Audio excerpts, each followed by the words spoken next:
মহাদেশ থেকে দ্বীপরাষ্ট্র, Europe, Asia, Africa, Latin America, মধ্যপ্রাচ্য, দিন শেষে সব প্রান্তেই তার কর্তৃত্ব। ডোনাল্ড ট্রাম্প এক হাতে যেন পুরো বিশ্ব শাসন করে চলেছে।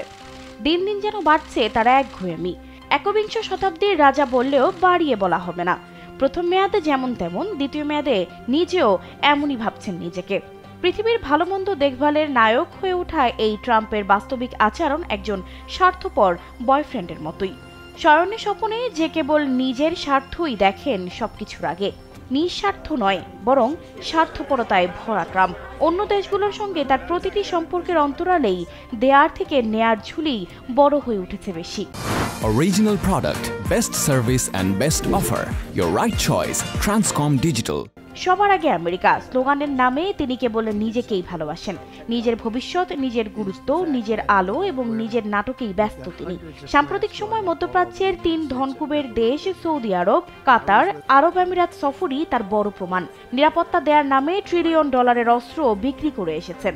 দ্য গার্ডিয়ানের সাংবাদিক ম্যারিনা হাইড এসব কথা বলেন। তিনি বলেন, ডোনাল্ড ট্রাম্পের আচরণ ব্যাখ্যা করতে গিয়ে বিশ্ব নেতারা মাথা ঘামাচ্ছেন।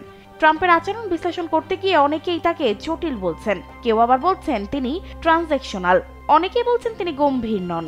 কিন্তু এসব ব্যাখ্যার পেছনে লুকিয়ে থাকে একটাই সত্য, ডোনাল্ড ট্রাম্প কেবল ট্রাম্পই মগ্ন।